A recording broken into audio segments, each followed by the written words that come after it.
There was a time we deployed solutions to a full community, over 600 systems. And unfortunately for us, a few weeks later, there was a big flood and they lost their livelihood. And so we also, what it simply meant was we also lost our solutions. And at that time, we were not smart enough to do insurance.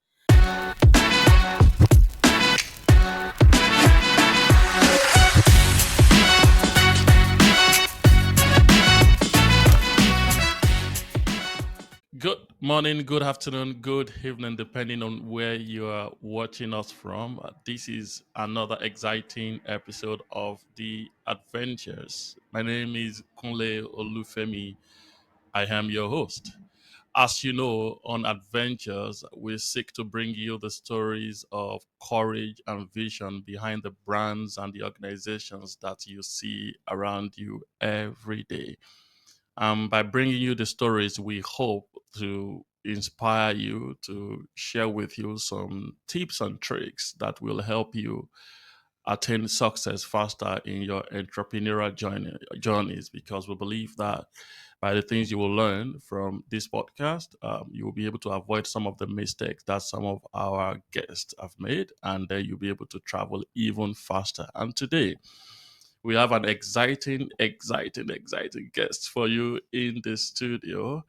Her name is Habiba Ali. Habiba Ali, as I call her Madam Habiba Ali. She is the founder and the CEO of Sosai, Renewable Energies Company. Now, for some of you that are Nigerian based, you will know that, the word Sosai is a bit northerner. So Abiba will be double clicking into that and be telling us about it. But Sosei is basically how to deliver solar energy solutions that are competitively priced and meet worldwide quality requirements, as well as to create new goods using cutting edge technology. It's my pleasure to introduce to us today Abiba Ali. Hi, Abiba. Great to Hi, have you on everyone. Adventures. Thank you so much. Nice to be here. Thank you. Thank you. Like I said to you just before we started recording, I'm excited to have you around. I've, read a little bit here and there about you, and it's just interesting the things, you've been able to achieve, right? And we are excited that you're willing to share those, right, with people who are just coming behind you so that they can learn from you, because in a way that is you giving back to society, and we're really thankful for that, right? So if you can, start by telling us a little bit about, number one, yourself, and a little bit about Sose, right? What you do, the breadth of your, impact, and, you do some of the things that you do. It will be a good way to start. As I usually say to our guests, you can take this as, your unpaid advert on the stables of adventures. All right. So over to you, Abiba. Okay, so I'm Habiba Ali. Like has been said, I am a mother of a boy that is 15 and a girl that's 19. I run a business called Sosai. What we do at Sosai is we deploy renewable energy solutions starting from as little as solar lanterns up to mini and mesh grids that power whole communities. Our work is one that is, I always like to say, at the nexus of achieving all sustainable development goals, because even though affordable and reliable energy is the seventh goal, our work, the way it is affecting almost all of the goals. I mean, there's no goal that can work without energy. We have been in existence for about 15 years now. We're turning 15 in August. We are currently we've reached a number of people, about 2.5 million people with energy access, especially in rural northern Nigeria. We are currently expanding our stables by deploying mini and mesh grids across communities in northern Nigeria in about 4 states: Yobe, Kogi, Kaduna, and Plateau. The way we do our work is not just get into the community and start selling solutions. We work with people in the communities. As is now, for every site that we deploy mini grids to, we employ at least 4 people. We'll have at least a technical assistant, an admin assistant, and 2 security people. And for us, it's a thing for these people to be community based. As such, you'll find that with our over 30 sites, we are already like employing um 4 times 2, 120 people. Uh, also, at the HQ, we have about 30 people. We are currently working with women in these rural communities to own solutions that are powered by this renewable energy equipments. So we are working with about 250 women because we have 8 solar drying hubs, and each hub has at least 10 women working out of it. We've deployed things like solar milling, solar irrigation, and solar powered refrigeration and freezers. Um, we have, like I said, we're working with 250 women. We have trained about 150 young men and girls, youth, basically, who are either helping us to install solutions or are carrying out a business in renewable energies by themselves. Yeah, I think I'll stop there. Wow. Well, okay, so you mentioned some things that until you mentioned them, I didn't know we have solutions like that. So just for me to be sure that I heard right, did you say solar powered freezers and refrigerators? Yes, I said that. We have that. Yeah, there are solar powered refrigerators and freezers, solar powered milling machines, solar powered drying, solar powered irrigation, and currently we're trying to power a cluster of the UNDP women businesses working with Women Chamber of Commerce, Industries, Mines, and Agriculture to actually Wow. power their equipments with solar. So we're powering a thing called the Gary Fryer. We're powering the oil press. We're powering solar drying dehydrators. And I think we have the mills that is used to grind Gary specifically. And we're powering that as well. Wow. Thanks a lot for sharing that, Abiba. I mean, I didn't know all of that. That I mean, because somewhere in my head, the way I used to think about solar power is the limitation of all the whole renew most of the renewable energy solutions. Most of the times, we don't talk about them in the light of when you're talking about high energy consuming equipment, right? Because we just don't go there. We just think, no, when it comes to this kind of equipment, you have to go conventional and not. So for you to say all of this that you're saying is really, it really shows to me that, the future is really green, right? And it looks like we're getting closer to it by the day. So thanks a lot for you've extended the frontiers of knowledge today, at least for me. All right. You mentioned that you're working, so you currently have presence in 4 states in northern Nigeria, and you have about 150 people in your employment. These are people that 30 people in CHQ, right? And 120 people across these sites, right? Who are fully like your employees. This is not to talk about 250 women that you're supporting, right? What kind of support are you giving to these women and these guys that that are full-time employee? Are they really like, volunteers or full-time salary drawing employees on a month-on-month basis? Okay, so the kind of support we give the women is ordinarily, if you look at solar powered solutions, and for people who live in rural communities that are making less than $2 to $3 a day, none of them can actually purchase that technology and use it to do business. So when you give a woman a solar freezer, she's selling ice block. The north is very hot, so it is a technology that we have a lot of demand for, and she can freeze water, she can sell drinks, and she constantly has access to cold drinks, so people know to find her regularly. So we allow her to pay us back on a leasehold basis. So we have an agreed amount of money that she'll be giving back to us every month until she offsets the payment for that solution. That is one.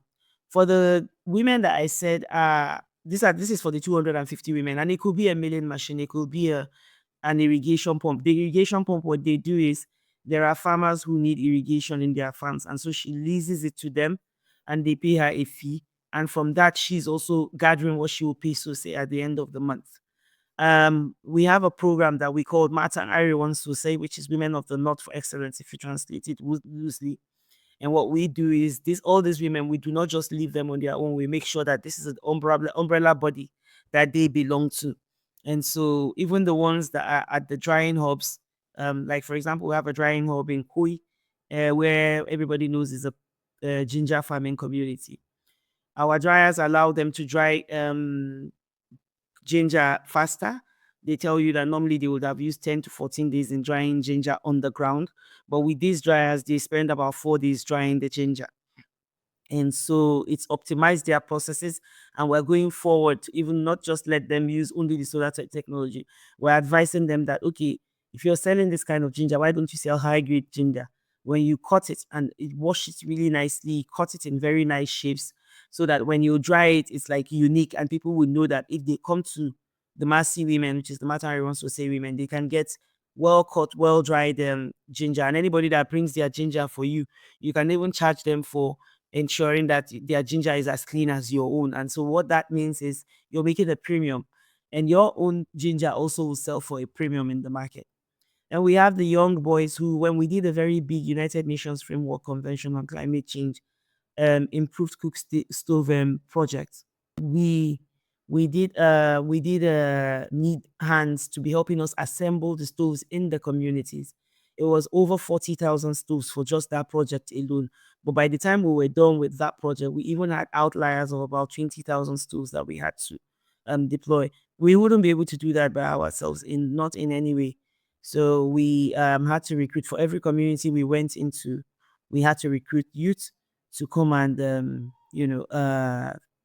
repair. Sorry, assemble the stoves in their communities. And those people even became like our own sellers because they were going on to tell people in their neighboring communities and all. Yeah. So that's what we did. When you say we have presence in 4 states, I think you got me wrong. We have presence in almost all northern states, which is 19 northern states. 4 states is where we are primarily doing our next stage of our project involvement, where we had a United States Technical Development Agency do a feasibility study across 100 communities for us. And we did another 15 in Yobe State. So we've added it all up. And in the next 5 years, what we want to do is ensure that each of these over 78 communities have access to solar powered mini grids that then we meter their homes and they pay us back. So we're like what the government likes to say now is we are called renewable energy supply companies. So where you have the discos, we are now rescos. So say is a resco. Wow. Wow. Thanks a lot for sharing that, Abiba. This is really inspiring, and I kid you not, is super, super inspiring. So I served in the north back in the day. I served in Sokoto, right? And I we used to do, rural rugged and all of that, and you go to all these places, and at times you drive just 20, 30 minutes from the state capital and you are in a proper village, right? With no electricity and all of that. So I can envisage the impact of your effort and your interventions on these communities, right? And not just on the communities, on the women, because most of the time they are the most disadvantaged, right? They marry very early and they are not economically empowered, Exactly. and they get, so I can relate with that. So what you're doing is you're actually shifting the culture. You're shifting the culture, you're alleviating poverty in a very significant way, and we probably will not see the full impact until maybe another 20, 30 years. But before we even get to the end of the interview, thank you for everything you're doing. Thank you. Thank you. Thank you. Thank you. Wow. Now, if we talk about some of these machines and some of these interventions you're bringing to market, right, in a way that is sustainable, in a way that is affordable, right? Yeah. number one is how do you fund them? How do you fund? How do you manufacture? Are they locally manufactured, right, or are they imported? And then how do you fund? Because if you look at your go-to-market model is such that you're very clear on your customer profile and you know that affordability is a big challenge, right? So you've come up with some kind of intervention to ensure that it's easy for them to pay, right? So you're giving it to them and they're doing business with it and they're paying on the go, right? It's not everybody that can do that. So how do you ensure that, in the short and medium term, right? So say it doesn't run into liquidity concerns or liquidity issues around cash flow and all of that. So two questions in one, right? Don't mind me, I Yeah. get very excited. No problem. Normally, I mean, it's a high capital, it's a capital intensive business, to be honest. And I will not lie to you, we've had issues. Nigerians are not the easiest when it comes to credit markets.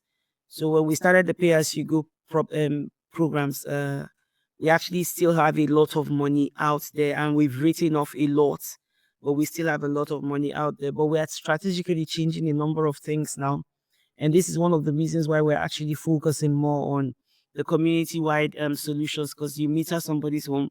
It's like having a phone and you're not recharging it. So if you don't recharge it, you will not get access to energy, right? And your neighbor has, because they are buying their credits regularly. So for us, we've sat down and we've seen, I mean, we've tested all models, almost all models in this business, and we think this is the one that will work for us. Yeah, capital. How do we get capital? In the beginning, we were very lucky. When I started my business, I did two big projects. I was involved with a Relief International and at a Guinness Fund, and they funded a water filter project for 15 communities, 15 for 15 months. And that was really one thing that gave us the liquidity to be able, because we were paying our overheads and all of that, to be able to recruit more staff and even enter some of the communities and do feasibility studies. And then we started another project with an American-based company called Sequest Capital, where we did this improved cook stove project. But from the beginning, they paid us money to do the feasibility studies, the due diligences, and all of that. So all of those were income, because we always charge the management fee anyway. They were income that you will call equity that we use to start our solar arm, the solar arm of our business. And because the first solar company I started dealing with also trusted me to give me a number of their products and sell and send them their money, that also helped. And then they went further to help us raise capital from Kiva. Kiva is the social capital that gives you money at zero interest rates. They helped us to raise money from Kiva, and we didn't get the money, but we got the products, and we sold and repaid back.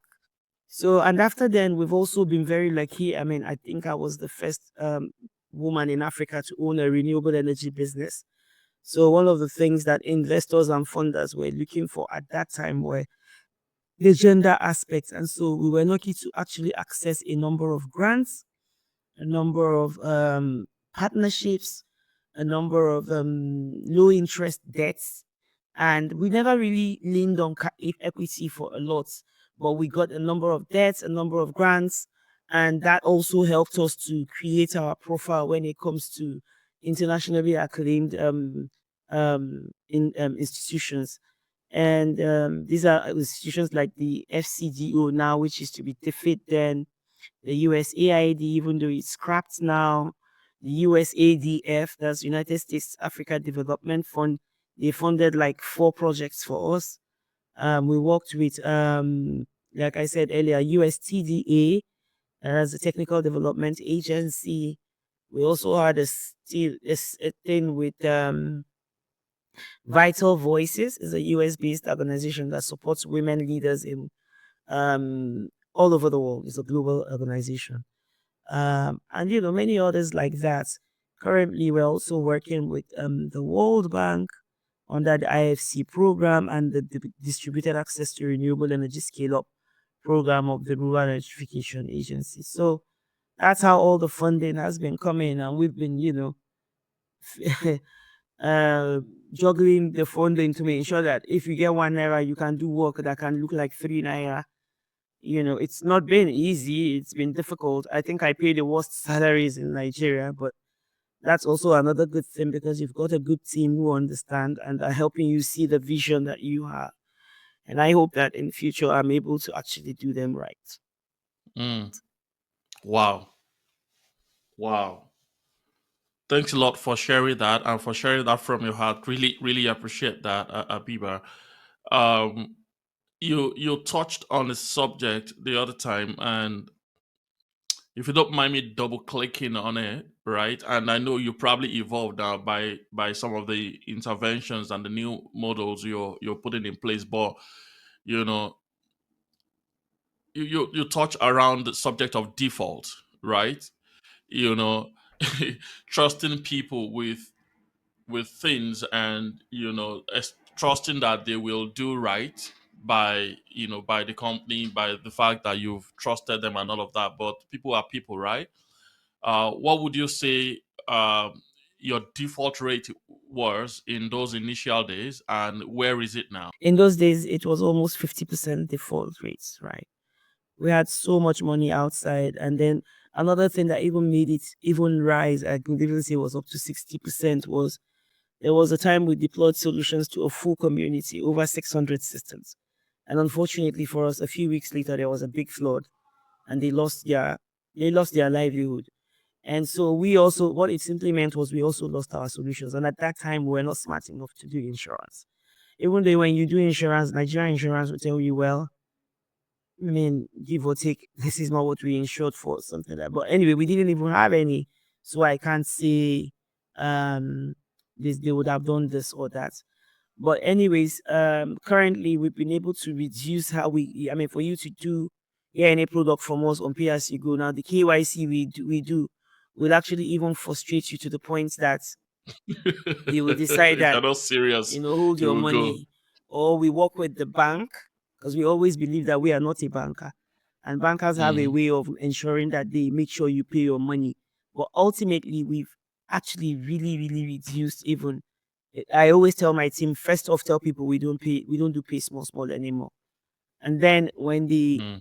push and we have reason to believe they will pay, we can then do a KYC and then we now decide.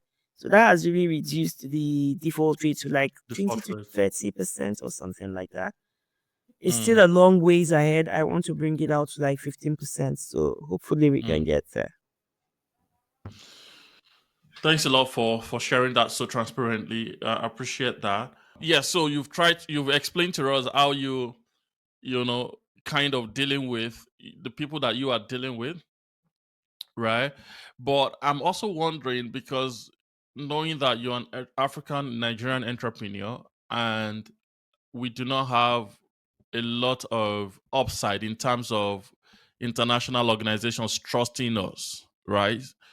um is a sad reality, right? Hopefully with people like you and and other people who are doing great work in the international scene, that will begin to turn around. But how did you break that barrier, right, such that a lot of these organizations are not willing to partner with you understand, to do stuff? I think it's all about being true to what you're doing and having evidence of what your work, right? It's an evidence based thing. Mm, If somebody gives you money to do one mini grid, you do one mini grid, they come and inspect it, they see the mini grid, it's working, mm, you've done it. Tomorrow they will tell you, come and take money for two. Next tomorrow it is three. When you have problems, you're comfortable to tell them, oh, due to the forex hike, oh, this is what is going on. I cannot afford to pay this amount anymore. Or give me time. I mean, I think it's all about being true to yourself and being evidently clear to your partners that this is who I am and this is what it is. It's there's no there's a word that is very common to use. You're very transparent and people trust what you're doing. People trust that whatever you say you are doing is what you will do, and they believe in you and your work. So that's how it works. Hey, thanks a lot for taking the time to watch the podcast. We are super thankful for you taking that time and investing the time to learn. We hope that you find the story inspiring, and beyond that, that you've been able to articulate one or two things that you want to do differently in your own entrepreneurial journey. May I encourage you to please like, subscribe, comment, and please share the word within your own circle of influence, especially within those that you think are on the same entrepreneurial journey with you. May I also encourage you to please, beyond subscribing to our YouTube channel, follow us on our other social media platforms. That means a lot to us, and we can see that that helps us to track that we're making some progress and so making some impact. Thanks a lot once again for taking the time to watch, and to see you on the next episode.